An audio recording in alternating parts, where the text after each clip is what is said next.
It's time once again to slip into your camo, grab your bow, and join us out in the field for another episode of the Up North Journal, presented by PSE Archery. The Up North Journal crew is knocked and ready to rock for another exciting adventure. So let's step outside and hit the trail. This episode of the Up North Journal podcast is brought to you by PSE Archery, Black Eagle Arrows, Fourth Arrow Camera Arms, Wind Scent Vapor Hunting Scents, Killer Food Plot Seeds, Supplements, and Attractants, Cabela's, Spot Shooters, Antler Action, Family Tradition Tree Stands, and Badass Slingshots. Welcome back to another episode of the Up North Journal podcast, everybody. I'm your host, Mike Adams, sitting in the decorated cabin tonight with Dan DeFaul. Is it not the Christmas spirit or what? It is that time of year. It is. It's awesome. Songs are in the air. A song was in the air. The concert last night started it, got it going. You did a wonderful job, might I ask. Oh, thanks. I appreciate that. Yeah. We try. You did. We try a little bit. Conductor was awesome. Yeah, it was. It was a really good show last night. But if people can see on the live stream, you can't see on the podcast, so you got to tune into the live stream. Yeah. Our decorations of Christmas hanging. You like that? Hanging by the screen with care. I might have more next week. Oh, we got to have that. Well, what do you say? You want to get right into the show? You know what? Let's get into it because got a great guest on today. Go ahead and introduce. Oh, I get to do it? Yeah. No, I think you should. Okay. All right. We have none other than Anna Mitterling, MUCC's Cooperative Coordinator. Anna, how you doing tonight? Doing good. Trying to stay warm. Yeah, it's a little cold here in Michigan, is it? A little chilly. Yeah. But I like it. A little chilly, but you know, we got a viewer on right now on the podcast that he's down in West Virginia and he's complaining it's cold. How cold is it? I think he's in the 30s and he's complaining it's cold. I don't want to hear about it. Right. It's in the 20s, I think, here, maybe low 20s. How much snow you guys got over there, Anna? You guys are in the southern central part of Michigan. I think we have a little over 6 inches. Okay, we pushed about 8.5 last week, another 2. Yeah, So, I measured on the back porch, and I had, according to the DeFaw yardstick, it was 9. 9 inches. Okay, Right, and I was like, really? Okay, And then I got a cover over the back porch. okay. Yeah, it didn't like 9 inches of snow. Did it cave in? Oh, it caved in and it's now a crumpled mess. So you got some work ahead of you this spring to clean up. No, I cleaned it up. Well, I'm in the process of it. Okay. I got to borrow a Sawzall. Okay, all right, I can make that happen. So tonight we kind of prepped a show and prepped some of the people that are anxiously awaiting Anna to talk a little bit about what you've been involved with CWD. We've had you on one other time, and we lost signal that night. Well, that's because she was out and about. Yeah, calling from I don't know where. Right. So, but we got her. Of Hazlitt. Okay, Hazlitt. Okay, there you go. Well, now we've got her. We've got her sitting down, ready to talk with a good signal. Okay, that's good. Good. Anna, for those of you, our listeners out there and people who are actually watching the live stream right now, that may not know what a MUCC Deer Cooperative Coordinator is, give them a little bit of background on what you do. Okay, so background of my current job, coordinating cooperatives in Michigan. Oh, man. So I've been in this job for just under 3 years, and that position has morphed quite a bit just in that time. Okay. I work a lot with landowners, people that are interested in working with their neighbors to manage wildlife, whether that be deer or pheasant are the primary 2 species, helping them put together a game plan and a structure for how they want to reach out to their neighbors and get them on board with attending meetings and just talking about deer management and seeing what kind of goals they have in common. Okay. I've been working on that. A lot of times the guys want to see and shoot older bucks, and so the motive is if they get their neighbors on board and they have similar interests in that realm, they can develop on that and get more people passing younger deer. Okay. Also work a lot on habitat management, putting together different processes and tools that can help landowners evaluate their property to determine deer impacts in conjunction with habitat use. There's different tools that are quite simple to use that you can evaluate deer densities and if they're an overabundance in your area or, if it's looking good. Okay. Now, looking at the bird side of things, I mean, I know you're involved with that. We never really did talk about that a whole lot last time. What do people look to you for when it comes to birds? Again, trying to build those relationships with neighbors. So pheasant cooperatives are a lot more challenging than deer cooperatives because anywhere in Michigan we have deer in some quantity. Pheasants is another ball game. Okay.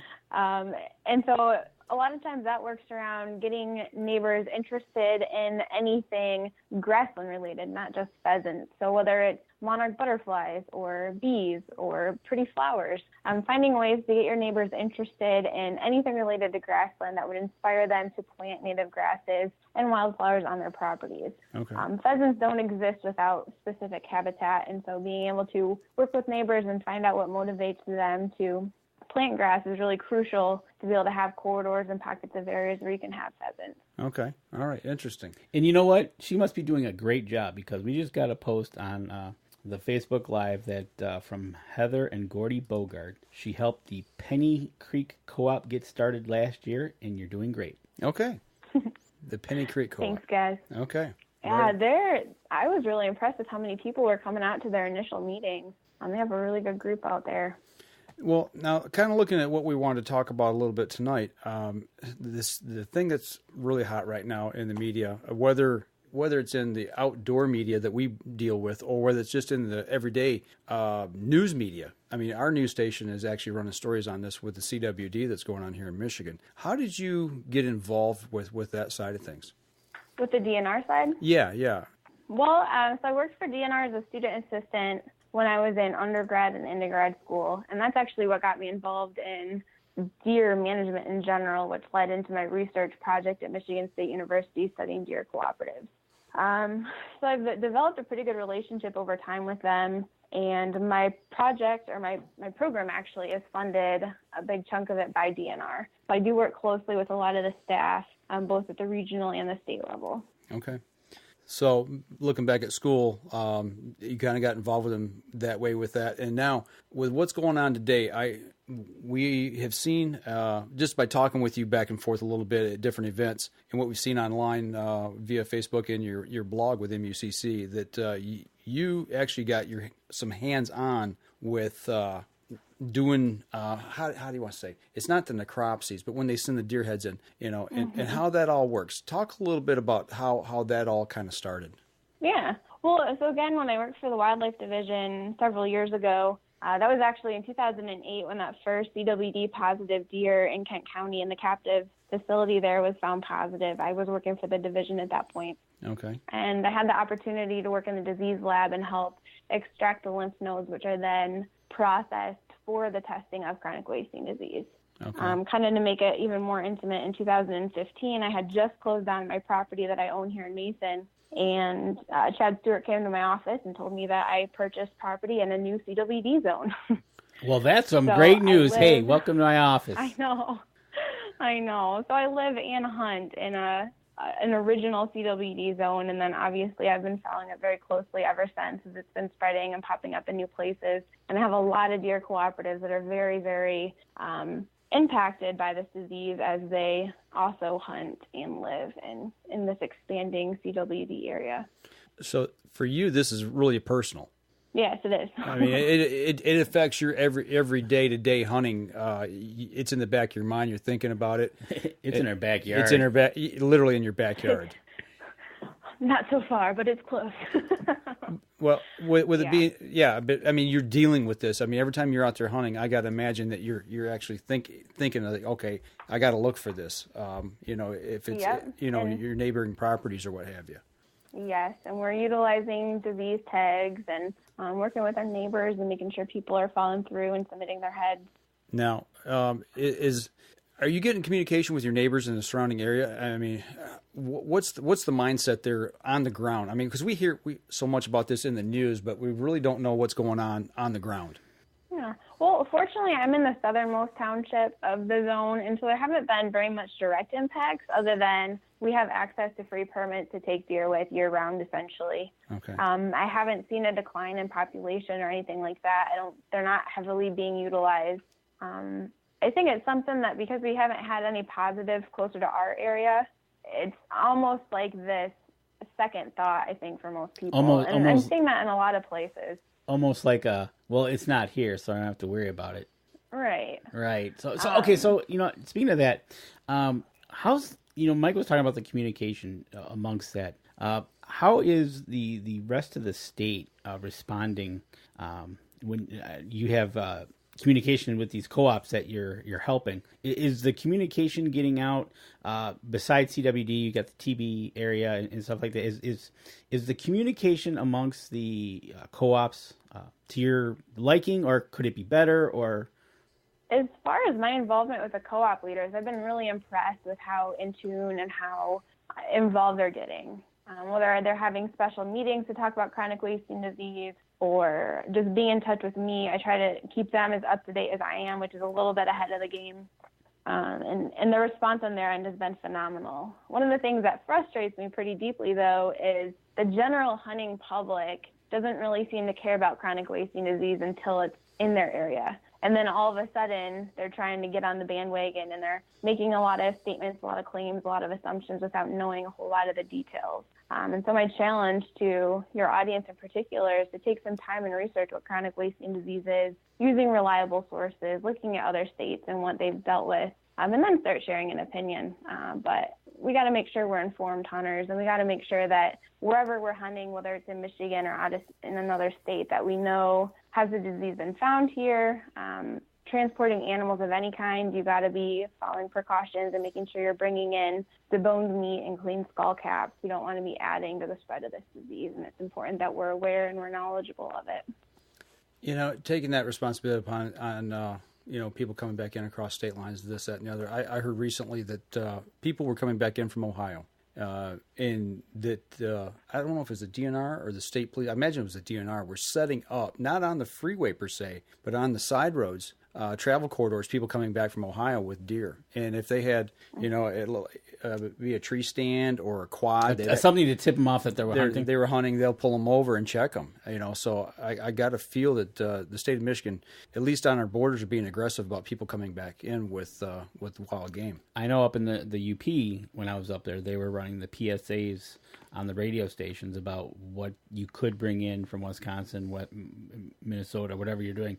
But they were heavily using the PSAs to get the word out that what you shouldn't be doing. Should be doing, okay. Well, I'll tell you what, we're bumping up here on our first break. Why don't we take a break, we'll step outside, we'll come back. Let's talk a little bit about your involvement here recently when those deer heads go in, because we know you got quite involved with that one day, and we got some pictures and things that we want to show as well. So we're going to step outside, we'll be right back after this. PSE Archery has always dominated the speed category. Now, the most revolutionary cam system ever to hit the market has perfected the shooting experience.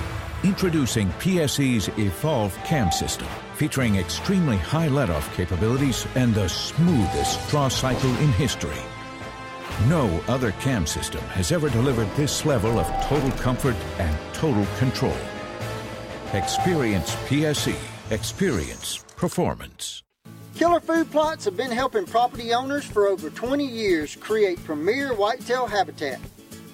Whether replenishing your soil with their all-natural Organics Fusion pellets or planting a premier KFP food plot seed blend to help your deer rebuild their bodies through spring and summer while supplying the much-needed high energy during and after the rut, you can trust that Killer Food Plots family and their products will help your deer achieve their full potential.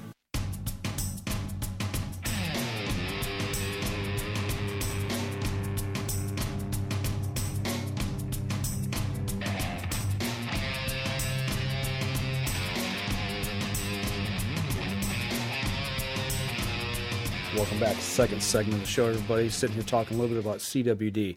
Kind of jumping back into this. I want to get into what you were doing with the deer heads, but to kind of step back a little bit, with last week or week before last, when I was up north, we did a deer cull, or a doe cull, basically. We were trying to do a doe reduction, and we shot 3 does while we were up there, took them in. They cut the heads off at the DNR station. We took them in to have them checked. I know a lot of guys, they don't want to take them in. They don't want to get them tested. They don't want to take the time. And we're in the TB zone where I'm at. To me, I want to make, number one, doggone sure what I'm getting back and putting in my freezer and on my plate later is clean, first of all.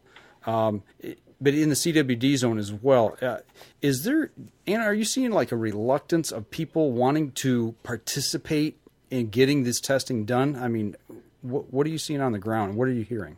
Yeah, well, whether you're in the TB zone or the CWD zone, getting data in has been a difficult thing. I think the So in the original core CWD zone, response rates for mandatory check is occurring. There is less than a 40% compliance. I don't know about this year, but I know last year it was quite low. Okay. And that's not good. I mean, the whole point of this mandatory check is to be surveying and finding out the scope of the problem. Mm-hmm. I think in the TB area, it's a whole nother level because we've been dealing with TB for upwards of 20 years. That's Right. a long time Yeah. to be dealing with that. And I don't believe it's mandatory in the TB zone either, is it? No. It's just recommended. Right, just recommended. Which, for the hunting public, TB is something that is known to be, people can get tuberculosis. Mm-hmm. But I know that getting samples up in the TB area has been very challenging. Okay. Looking at the CWD stuff, when you were at Michigan State University, that's where the heads go, is that right? Correct, yep. Okay, so when you went there, were you checking both for CWD and TB, both, or no? So every deer head gets tested for tuberculosis, but not every head gets tested for CWD. Part of the reason for that is that they're definitely testing in areas where they've found positive cases to figure out the extent of it. Mm-hmm. And in addition, any hunter who wants their deer tested for CWD, that head will be tested as well. So the process for the initial steps that test for both TB and get started in the process for looking for CWD is lymph nodes are pulled out of the deer. Okay. And you can tell if they have, if they need additional testing for tuberculosis by looking at the consistency of those lymph nodes. And if there's, pus or nasty looking things in there, that deer was sick with something, and they'll take the next steps to look at it. There's also specific qualities of that lymph node that would indicate tuberculosis versus other things as well. Okay, so that's specifically what they're doing is looking at the lymph nodes. Yep. Okay. Now, the difference with CWD is you cannot tell if a deer has CWD by looking at it, even in the disease lab. So what happens is we take the lymph nodes and we chop them up into little pieces and put them in these little test tubes, and they get shaken up and broken into really small pieces, and then they go through an ELISA test, which is something that MSU, so the pictures on here are the DNR disease lab that's at MSU, but the actual testing process of the particulates that are taken out of the lymph nodes are done by the MSU team. Okay. They run it through the process that then is able to do, when you see a suspect CWD positive, that's what MSU determines, and then the suspects get sent over to Iowa, which is the gold standard for CWD testing. And once they've stamped that, yes, it's CWD, then it becomes a confirmed positive. Okay. So the deer head gets taken off by the DNR at a check station, or you take it off and you take it to a check station. They tag it, bag it, you get your little hunter safety or successful hunter patch and send you on your way. You get a tag with a number on it. And then that deer head then goes to MSU where they package them all in. And like what we're showing right now on the live stream, they line them up on the floor with the tags. And then each sample gets checked. The biologist cuts for the lymph node. And if it's suspect, at that point they see something that needs to be tested, then they take that and they take that further. But if they find something that they need further tests on to make sure or get a positive confirmed case, they send it, you said Ames, Iowa, correct? For the gold standard test? Yeah, Ames, Iowa. Okay. Yep. All right. So that's the pictures you're seeing here now. I mean, you see them here on the floor and they're all lined up. How many did y'all process that day you were there? Oh my gosh. So the peak of the firearm season, they were processing 1,300 heads a day and not even keeping up. Okay. So the floor continually looked like that. Okay. Tons and tons of deer. I think Chad Stewart was saying, was it 22,000 heads they've tested this year? Okay. I mean, we're talking pretty large numbers of heads. Okay. And so as they were testing all those, and he said you were testing a lot of them, I noticed in the photos that some people were wearing special breathing apparatus. Mm-hmm. Okay, was there? Yeah, that's because of. Go ahead. Go ahead. Finish. Oh, that's just primarily because of tuberculosis. So when you're cutting up the lymph nodes, if there's a positive deer, it could get in the air and you could catch tuberculosis that way. So we have to get screened for TB before being in the lab, and I had to go through this whole fit test, where you do all these weird motions and movements wearing the mask to make sure it's secure and tight with your face. Really? Yeah. And then depending on, so you can tell which guys were from USDA because they had the full-blown breathing apparatus where they were getting filtered air put into a whole face shield. Okay. So those guys are either part of USDA or the veteran guys that are in the lab constantly doing necropsies, and they pretty much live in the lab, so they have pretty fancy equipment. Now, wait a minute. The veteran guys get the good stuff. Yeah. What about the people who come in, they're just there helping to volunteer or whatever? They just give you just like the little tiny thing you put on at the doctor's office? Well, a lot of the ladies, there was only one girl in there that had the full thing. Honestly, they're not that uncomfortable, and it's kind of nice not having stuff in front of your eyes if you don't need to. Okay. So depending on what you're doing, you'll wear the safety goggles. Like if you're dealing with actually cutting the lymph nodes out, or you're throwing heads around or whatever, you probably want to have some eye protective gear on. But if you're just sitting there cutting up lymph nodes, or you're doing some of the more fine-tuned stuff, it's nice not to have something in front of your vision there. So to have that full-blown face mask, I wouldn't want personally. Right. Right. The one thing I see there that's missing in these photos is antlers. There's no antlers. So now, is that when they come into are they small? They're probably smaller bucks. They're not, anything that's got, a nice headgear on them. So the people that want those, they can, right there's one in the bottom corner there, actually by a picture of you. I think, is that you that's in the room there, kneeling over, checking one of the deer heads? No, that's Melinda. Okay. She's one of the main staffers there at the lab. Okay. All right. So, if you are a hunter and you want to get your head tested for tuberculosis, but you have a deer you want to mount, the DNR will work with you, whether you want a European mount or fully caped. They'll give you a special tag, and you can take it to your taxidermist and then bring whatever's necessary back. In some of the newer CWD zone, there's a taxidermist, or some taxidermists are actually trained to extract lymph nodes. So you can go that route and have your lymph nodes extracted. Oh, okay. There. That's a good thing that DNR is doing, is to help and work with the hunters to get out there, and also working with the hunters. We got a comment from Heather and Gordy. They say we need to make it more convenient for the hunters to get tested. People don't want to drive 20 miles to check their deer, and also make it quicker. That's a complaint that I've had last year? Last year when you shot your does, I think it was. Yeah, I was coming home, and I believe, I'm trying to remember what day it was. That would have been Saturday. It had been Saturday, and I was coming home in the middle of the day, and the DNR check stations, I passed 3 of them on a Saturday, and they were only open at certain times, like a 4-hour window. Yeah. I know it's due to budgets and all that, but there's got to be an easier way. Is that something they're looking at? Yeah, it is. I would expect some pretty big things to be coming out for this next fall, especially with the extent we're finding CWD closer to Montcalm County, Kent County area. Okay, good. Well, I know that they've already started doing head drop boxes is one thing. If you're not in a mandatory check situation, I really encourage my co-op guys to collect heads, stick them in a deep freezer, and when you get an opportunity, take a whole load of heads over. You just got to make sure that there's tags identifying the hunter of that animal. Okay. There's things that can be done, and in CWD core areas, they've tried to be as good as they can at making it as convenient as possible. And you're correct. I mean, there's a lot of staff time involved in making that available, but I definitely foresee some pretty big changes coming to simplify the process. Okay, I just running something through my head here. I was just thinking as you're talking about, and that's what we've done at our camp is, they'll kind of wait for the end of the week, then they'll take them all and have them all checked at one time.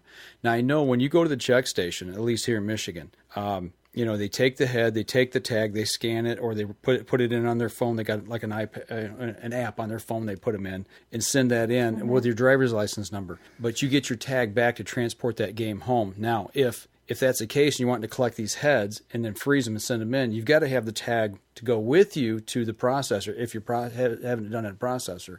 And then you got to make sure to get that tag back to put with that head. I see a problem somewhere along the way of somebody getting caught with either a carcass with no head and no tag, or heads with no tag, and somebody say you've got illegal deer. So maybe, this is just a thought off the top of my head, and it's something maybe we could suggest to them, is having an additional printed out tag for a test tag, that has that same information on it. Is that possible? Yeah, I think that's a really good recommendation. I don't see why it wouldn't be. Also, along those same lines, I think it'd be good for the DNR to clarify what needs to be tagged. Because typically my understanding is you just keep the tag with the head. Right. That's the other thing. Another question from Tim Cias. He's asking, Anna, does your organization share all your results with other states of what you are finding? Yeah. Also, to clarify, I work for Michigan United Conservation Club, so I don't have results. Right. No, but is State of Michigan? Yeah, are they going to share them? Yes. So DNR, one thing I've learned about the deer world in the professional realm, like agency, kind of my role even, QDMA, it's a pretty small community that actually communicates quite a bit. And I've had the privilege to get to know several deer biologists from other states. And they all keep pretty well connected, even at that level, and what's going on in each other's areas. So yeah, a lot of this information is shared, especially if it's requested. And they have annual events where different agencies it's usually broken up by regions, but they get together and they talk about, what are different concerns and trends and challenges that are coming up and what can we do to make it better. So that kind of conversation and communication and information sharing is definitely occurring and will continue to. Okay, good. Tom and Jen from Nature's Best Deer Sense. Everyone should have their deer tested for CWD regardless of the area you hunt in. The state needs to test for it from different areas to find out where it is. Find out how widespread the problem is. Right. Yeah. I agree. Now, from what you've been hearing on the ground, and I know you don't mention any names and pinpoint people and pin them to the ground, but do they think that CWD's been here for a while and it's just not been found, and now we're just starting because we're doing testing for other things with these served game farms and their mandatory testing? Is that why we're seeing it now, or do you think this has crept in through other means and it's just now coming into the state? That's a really good question, and it's a very commonly asked question. So I was at the CWD symposium that DNR had, and they invited pretty much every state that has chronic wasting disease and the professionals that have been helping manage and track that over time come and present on their state and what's been going on, as well as a very in-depth overview of new research that's going on and different conclusions that have been made. And one thing that all the professionals that were at that event agreed on is that, we don't know exactly when this disease became present in the states that it's in, but it's a new disease, and that's proven in how it's being found. And once it's found, how it's being tracked. So in Wisconsin, for example, when it first came out in 2002, they were testing very heavily, and they were finding positives. But the scary thing is that they're barely testing at all, and they're finding more positives now than when they were testing heavily. Okay. So that disease, regardless of when it arrived, is spreading and is growing, and the density of that disease is increasing. Okay. Yeah, it's gaining a foothold. And less testing, more positive is not the way you want it to go. Right. The thing I'm hearing too from people is, okay, we've tested 22,000 deer. We've only had 30 cases. I think, are we up to 30 now? Is that right? Or roughly around 30? 30 was the updated number as of December 6th, but I guarantee we're above that. Okay. Now they're saying, I kind of lost track of thought. Okay. Yeah. We've tested 20,000 plus deer and we've only got 30. The percentage is so low. Why do we need to worry about it? I'm playing devil's advocate here. Well, so part of the reason to worry about it is, at least in the original core in the Lansing area, is the prevalence rate is really low, and we're pretty confident that it's low just because we've been testing for a few seasons now, and the prevalence rates aren't jumping out, and we're not finding pockets of big numbers of deer or anything like that have the disease. And so the reason to keep testing at that level and with that specificity is to determine that, is this something that's been here for a while? What kind of levels are we finding? And because it's been low, that's really good news, and we want to keep it that way. Now we're getting into Montcalm County and the surrounding area, and we're finding huge increases in the numbers of deer. It'll be interesting to see what the final season conclusions are going to be for those numbers. That's a different situation because of how quickly we found it and how many are popping up. It's pretty likely that, it is, that disease is there, and it's something that's going to be dealt with. Okay. In the other CWD area, we might be able to keep it at bay. We don't know yet. Only time will tell. But in Montcalm County area and surrounding, that's going to be something that's going to be dealt with for a while. Okay. Well, the map that we're showing right now, this is for free-ranging deer. Am I correct? Because you're able to see it there. Okay. Because I know up in Mecosta County, didn't they have an instance up there with a captive deer? Is that right?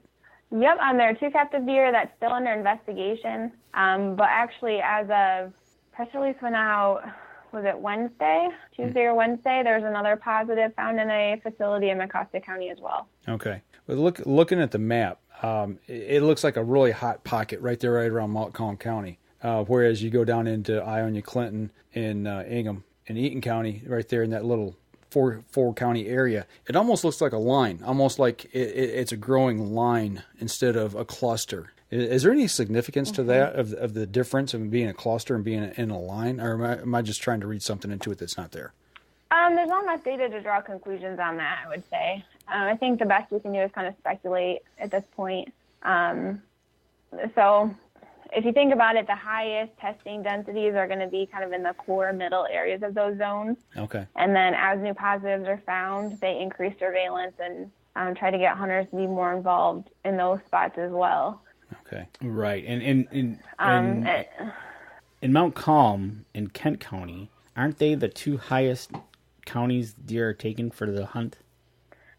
Traditionally, Montcalm is one of the biggest deer killer counties in the state. They harvest about 10,000 deer a year. Right. Yeah, that's like our number one. Densities are pretty high of hunters and deer. Yeah. So they're surveilling that, and that's one of our biggest counties. We're getting all the deer taken from for our hunt. Like she said, 10,000. So, okay.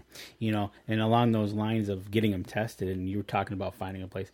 Tammy says that the Algonac DNR is closed for the checking due to lack of funding, the sign said. The closest place she now has to go to is Southfield. Yeah, and that's the biggest thing, like I said, was the funding. I tell you what, let's take a break. Let's step outside. Let's come back. Let's talk a little bit about that, about the funding that kind of goes into that, and, maybe the future and where we're going to go from there. So we're going to step outside. We're going to take our next break, and we'll be right back after this. So what do you do when you've completely redefined the way bows are engineered? When you've reached the pinnacle and the band starts playing your victory song, you start a revolution out of thin air. Introducing the all-new PSE Carbon Air, engineered with true carbon technology to be the lightest high-performance bow in the world.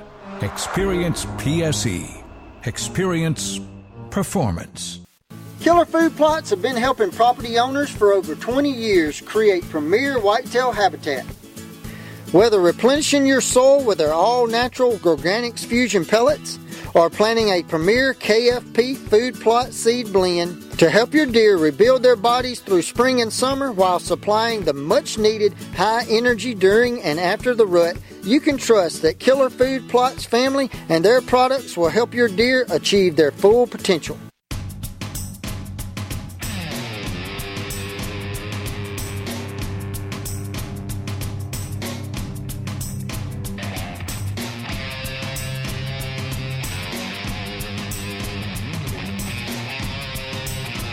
Welcome back. Third segment of the show. We are rocking along talking about CWD and how it's affecting our deer herds here in Michigan, what people think about it, what we can do about it, all this kind of good stuff with Anna Mitterling, MUCC's Deer Cooperative Coordinator. We got a couple questions. Okay, go ahead. Fire away. First, from Tim, is there any type of treatment that can be given to the deer while they are still alive? I'm assuming when they have CWD. I think no. Is New York experimenting with that, or is that with TB? I'm trying to remember. It's somewhere in New York State. I don't remember what university it was. Have you heard anything about that, Anna?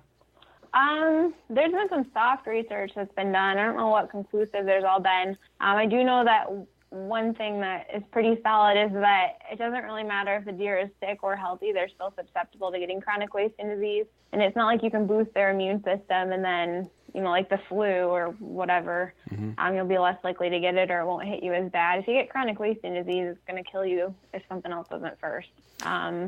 So I get really nervous when people talk about supplementing vitamins and minerals for deer to prevent CWD when actually drawing them into one place where they can share saliva over a mineral lick is kind of counterproductive. Right.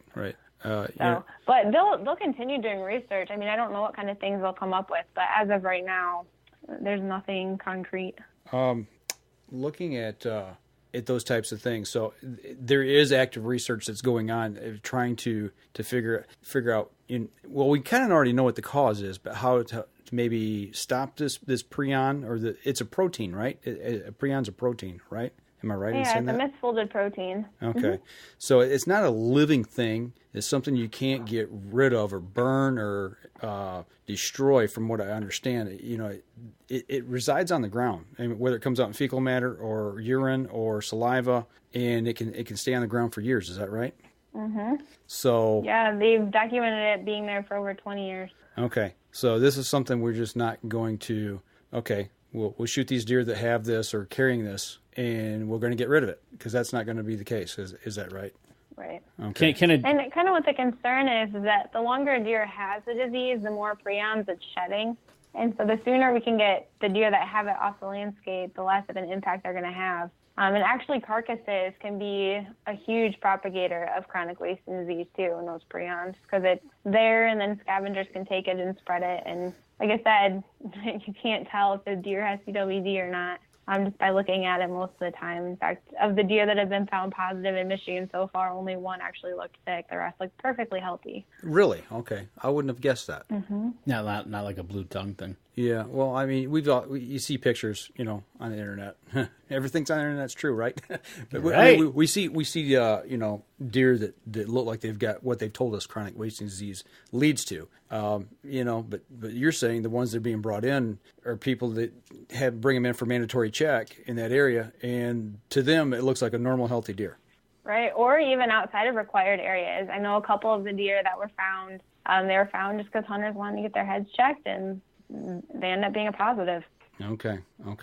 So what's the talk that you're hearing, since you got your ears in there and you're listening to all this stuff going on? I know this is happening down in the Lower Peninsula, but what's the thoughts on the Upper Peninsula? Anything just worried about coming across from Wisconsin? Yeah, that's terrifying. A couple years ago, there was a positive farm, I believe, less than 20 miles from the border. That's definitely not a matter of if, it's a matter of when for the UP, unfortunately. The good news, at least in the UP, is deer densities are quite lower, and it's going to take a lot longer to spread.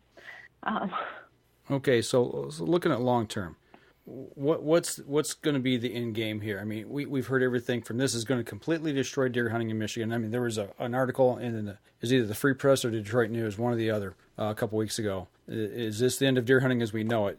Which I don't think it is. Colorado's been dealing with it for a long time. Yeah, I think, when was it first found? 1967-ish, around there, 68, back in the late 60s? Yeah, something like that. Okay, so one of their research pens. They've been dealing with this for 30 plus years, actually 40 now. They have. Yeah, something to think about though. When we're comparing other states, is Colorado's mule deer densities are quite low. Mm-hmm. And so we got to take that into effect too. But I think, especially if we can keep deer densities in check, which honestly in a lot of Michigan, deer densities are too high. You look at tree lines that you see along farm fields, and you look at the impacts, the browse lines that deer are making. That's indicative of a problem of high deer densities where they're eating themselves out of house and home. Mm-hmm. So regardless of CWD, I think it behooves us well to take into account what the impacts on the habitat are and what the sustainability of that means for our deer. Okay. I totally agree with that. Well, looking at deer densities, that's one thing that depends on which side of the fence you're on. I've battled this with a lot of people, talking about shooting does, not shooting does, shooting older bucks or not shooting older bucks. We've had Lincoln Roan on from Michigan's Let Them Go, Let Them Grow, pushing APRs. We find, or you're finding, not we, I'm not involved in the research, but from what I've heard, you guys are finding more cases of the CWD in older deer, older bucks. Is that right? No, actually. What did Chad say on Thursday? It's more, just off the top of my head, it's more like 50-50. So okay. A lot of the bucks that were found in Montcalm County were actually a year and a half old. Yes, that's exactly what he said. So we're finding it in young deer. We're also finding it in older deer. Older deer are more likely to have it if you look at like the percentages of 1.5-year-olds versus the percentages of 4.5-year-olds to have it, just because they've been around and they've been interacting with more deer over time. Mm-hmm. Okay. There'll be older deer are definitely more likely to have it. When you talk about the long term of CWD, it's going to mean that the older deer, once they get to 3.5, 4.5-year-old, most of those deer are going to have CWD. Okay. So, okay, let's play devil's advocate here and look ahead. With QDMA's cornerstones of what they push, is that going to fit into maintaining this, trying to corral this problem, or are we going to have to rethink the way we hunt deer as far as what age structures we're going after? I'll send you another link here as we're talking too. So QDMA in response requested by the Michigan QDMA guys, asked National to put together a recommendation document of how to manage CWD from a QDMA perspective. And he does talk a lot about in there, it's okay to let bucks get a little bit older, but once they get to that 3.5, 4.5-year-old mark, you're going to have to be more diligent about taking them out and getting them tested. Okay. The caveat being, if you want to pass younger deer, you have to get some does out because it's very crucial for CWD to decrease those densities. And so if you want a little advantage of being able to see some more mature deer in the landscape, kind of the second part of that is we have to be able to get those densities down. Okay. Right. And on that call, Kip Adams was there. And that's one of the exact things he pointed out was the difference between Pennsylvania and Michigan. He was shocked that the difference in the amount of does taken. In Pennsylvania, they take a lot more does than a Michigan would take. And he finds that it kind of like a telltale sign is, first thing you might want to go after is the does. Well, that's been part of the problem here in Michigan is the QDMA push. It's the hunting heritage here in Michigan has always been, shooting the bucks. It's the old school versus new school mentality and education, trying to get this word out. And the people we talk to, Danny, I mean, we deal with this every time we're out. And there was other comments on this call from other places where they've tried to perpetuate taking more does, like at a buck pole and stuff, and they were told, well, we don't hang does on our buck poles. Right. Yep. Yeah. It's like... And honestly, I can understand that. I mean, it really wasn't that long ago when we didn't have high deer densities, and harvesting a doe was taking out the deer that were making the deer for the next year. And so I can understand from that standpoint, especially when talking to the older guys, it is unethical in their mind to harvest does. And that's something that simply isn't going to change for people who grew up with that worldview, because when they started hunting, that was a reality. And I have to respect that. I think when you look at some of the younger people, I think it's just selfish to not harvest does. Mm-hmm. And you're right. We had it was last week. We had a caller, a viewer, say, "Please convince me to shoot a doe because he's having trouble shooting does because he's afraid if he shoots a doe, the buck's going to be right behind it." Right. So he's fighting in his mind that if I shoot this deer, that big buck is going to be right there. And it's tough for the guys who. It's a derogatory term. I don't want to say weekend warrior, but the guys who only have, maybe say they've only got 2 weekends to get out and hunt because that's what their work schedule allows. How do you convince a person like that that wants to shoot a buck, right, to shoot that doe and possibly blow the hunt? So you got it, and that's one of the big things and I can totally understand that because when we're out there during deer season, we got those does running around. Estrus starting to kick in, the rut starting to kick in. You see a doe run. My 8 point that I shot was following a doe. Mm-hmm. So I was like, okay, so if I would have shot the doe, it would have been the double-edged sword. But right now, I can't shoot any does in the UP where I'm at. Yeah. And it's just one of those things. I'm hoping that next year we can start to shoot some does because I would really like to get. Because we figured it out that because we were discussing in our blinds, okay, at what, I've got 5 in front of me, well, I got 6 in front of me, I got 7, and we're texting back, so it's live happening, and we're 40 acres apart. Yeah. And it's like, okay, so that's 20, 30, that's 30 deer, like, boom. Right. So, whoa. So. Well, and something I like to point out is that, if you want to get that mature deer, which there's a trend heading in that direction of guys that want to get the bigger bucks, do yourself a favor and take a couple does out. Maybe take a buck break, have that tag in case you see a shooter, but take a buck break. Just let that mentality kind of set aside for a bit, because if you take some does out, it's only going to add more foraging options for your bucks. If they go through the winter with better nourishment, they're going to come into the spring stronger and healthier, and that excess energy is going to go into antler development. Yeah, absolutely. So there's lots of different ways to skin the cat and promote antlerless harvest. But you do, regardless, have to think longer term about your management goals and what you want to see accomplished, and understand it's a lot more complicated than just passing a young buck or getting out more often.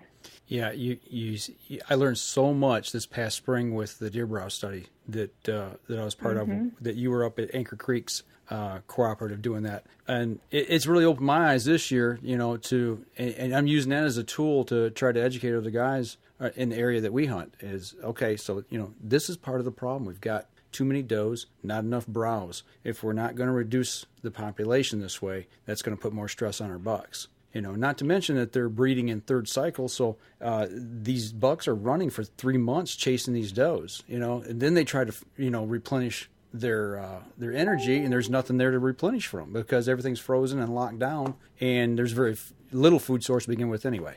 Exactly, and then, down here in the southern, it's not as bad, but when you start getting up by you and you start getting up into the UP and that starts happening, now deer densities are a little bit lower, but in pockets they are a little bit higher. And I think I'm in one of those pockets, and it's like one of those things, it's like, okay, I can see where this could go really bad really fast. Need a little micromanaging. Right, I'm hoping next year I can start to do that. So, and I've done that before, but it's been so long since we've been able to shoot a doe. Okay, I tell you what, let's take our last break. When we come back, we'll kind of wrap things up here on this discussion and see where we land on this. So we're going to step outside, take our next break. We'll be right back after this. I shoot PSE because I like one pin to 40 yards. I shoot PSE for the perfect combination of feel and performance. I shoot PSE because you can shoot lighter poundage and increase arrow speed. I shoot PSE for the fastest bows on the planet. I shoot PSE because my livelihood depends on my bow. I shoot PSE because better engineering makes a better bow. I shoot PSE. I shoot PSE. I shoot PSE. I shoot PSE. Experience PSE. Experience performance. Killer Food Plots have been helping property owners for over 20 years create premier whitetail habitat. Whether replenishing your soil with their all-natural Organics Fusion pellets or planting a premier KFP food plot seed blend to help your deer rebuild their bodies through spring and summer while supplying the much-needed high energy during and after the rut, you can trust that Killer Food Plots family and their products will help your deer achieve their full potential.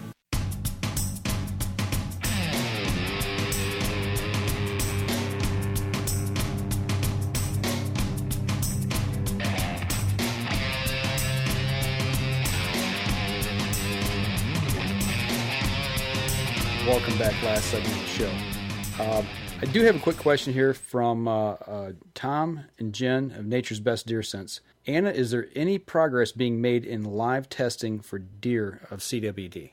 Yeah, so at the NRC meeting that just took place on Thursday, which, little plug if you weren't able to make that event, on Michigan United Conservation Club's Facebook page, they have the recorded live stream of the Natural Resources Commission meeting, and the Michigan Department of Agriculture state vet was there talking about the most recent CWD case, and that is something that they're pushing and working on, following the research that is going right now in live testing. Okay. Because in a deer farm situation, live testing is extremely valuable.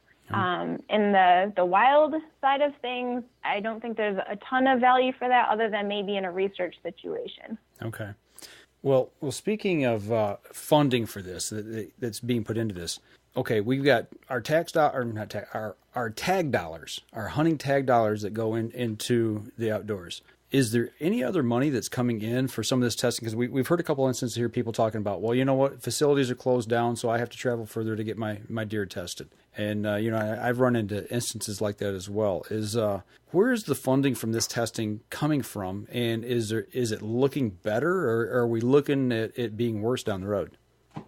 So it is only going to get more complicated. So even just from a lab standpoint, the ability to keep up with the heads that were coming in was very difficult. Mm-hmm. So being able to have that situation figured out. But funding, I think, for DNR has been a struggle. It's not as bad as it was before. I think it's important that as hunters we're able to communicate where funding for conservation comes from, because it is from hunters. It's not tax dollars. The vast majority of DNR's operating budget comes from license sales, and then they're able to take the number of licenses that are sold, and that goes into this criteria towards this pot of money that the federal government has from Pittsburgh-Robertson's money, which is that taxation on firearms and ammunition goes into a big pot and is distributed to state agencies based on the number of licenses that are sold in that state. Okay.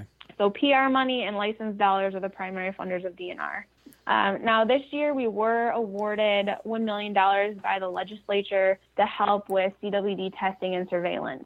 Okay. And that is something that looks like they'll get again next year, if not hopefully increase, just because they did use the $1 million pretty easily, right, for all the work they've been doing for CWD. Did that money come from federal monies or state monies? That came from state monies. Okay, so the state of Michigan was funding that extra $1 million. Coming, I assume that come out of the general fund. That was tax dollars. Yep. Oh, okay. Looking down the road, for the average hunter out there that may be listening right now or might listen to this later on or stumble across this live stream that we send out later, what can the average guy do? I mean, he's like, okay, look, I'm hunting state land. I don't own private land. I hunt state land in the middle of this zone. I know I got to go get my deer tested, but in the grand scheme of things, what's the best thing a person can do besides having their deer tested? I mean, is it basically just communicating to other people or asking questions or talking to a DNR official? What do you suggest they do? Be informed. Information's power. Knowledge is great. I think that ignorance and misinformation between hunters only cultivate more animosity, more division, more complicated situations, and more arguing that's unnecessary. I think a good conversation that has different points of view is of value, but it has to be from people who are educated and have a true understanding of what they're talking about, not some article they read on Facebook. So I think legitimately being informed, being critical of your own perspective, and looking at different angles and different sides of things only is going to help you as a resource steward, but also as someone that converses with fellow hunters and resource users. Okay, so a guy might, like you said, Facebook. We all know everything on Facebook's true, right? Right, absolutely. But a lot of the problems I've heard from people that they don't trust the government. They don't trust scientists to tell them because everybody comes from an agenda. I guess at the end of the day, the way I've learned is I've put my boots on the ground. I've went to seminars. I've went to deer necropsies. And I know everybody can't do that, but I like you said, information's power. If the more information you get and the more you glean from it and sift out the chaff and really look at what's there and make an informed decision, I think that's probably the right direction to go. Wouldn't you say?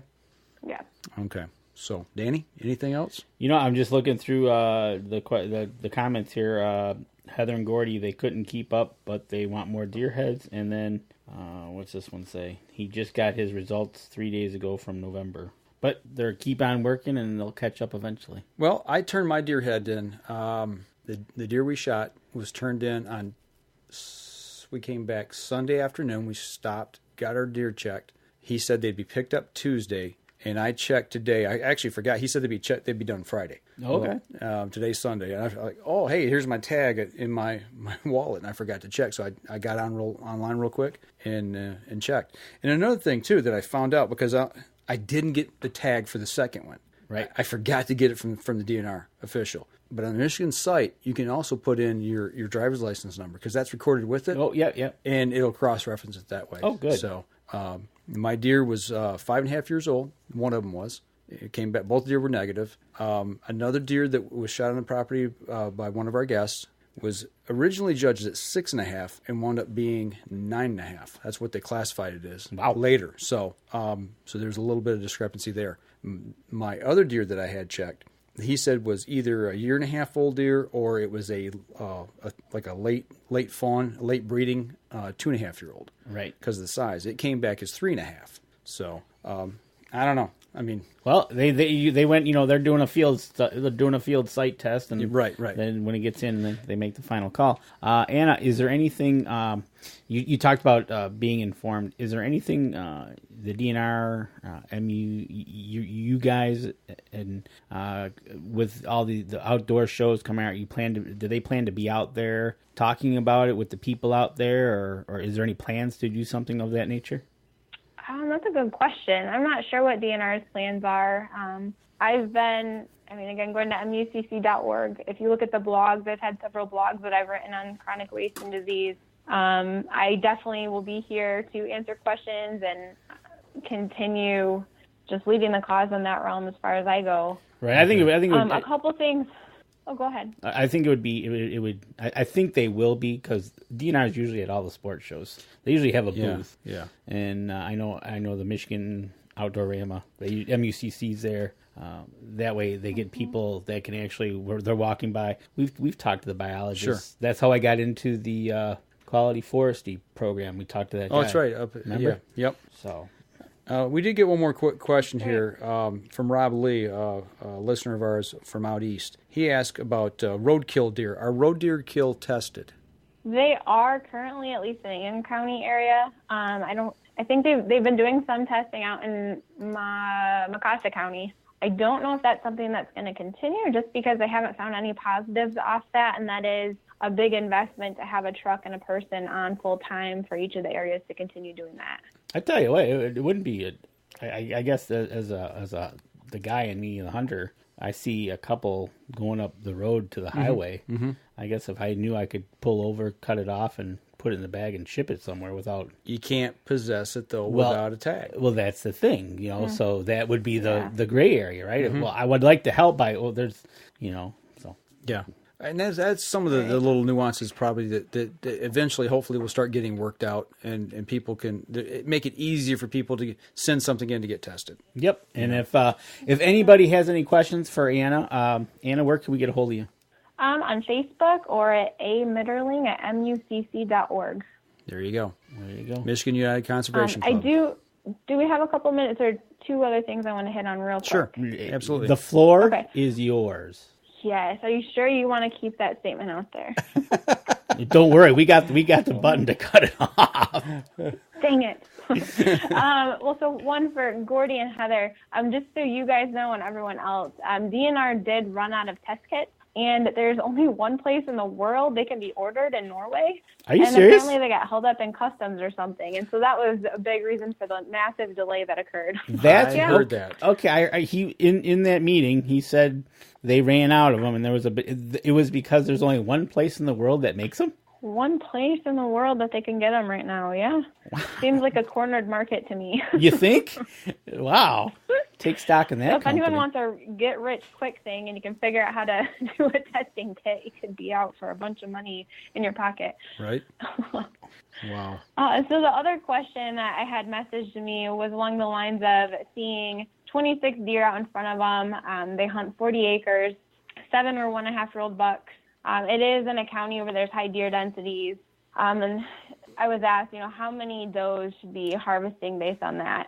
And that's a hard question to answer because there's so many factors that go into habitat and surrounding area. Anything deer focused, when you're looking at your hunting, when you're planning habitat management projects, it's really important to look at that aerial view perspective, that landscape level, to see what kind of opportunities might be there. Mm-hmm. Based on the county that it's in, I would feel very confident taking a few does out, no problem whatsoever. But if you want to have a really good idea of how many does you want to start targeting, first off, you want to start working with your cooperative and compile observation data. What kind of numbers are you guys seeing collaboratively across a larger area throughout the entire season?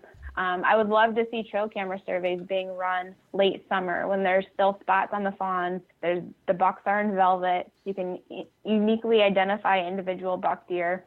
And then to kind of top it off, being able to spend your early spring before the leaves come out looking at browse impacts on your woodlots. Those three things right there, you can be very, very confident in your doe harvest recommendations. And it sounds like a lot of work, but if you have a cooperative in your area and you guys can kind of do some sampling together, the effort will pay off tenfold for you. So I'd highly recommend kind of going that route. And as far as 26 deer go, if 7 were 1.5-year-old bucks, I don't know if other bucks were out there, but say half of those deer were does.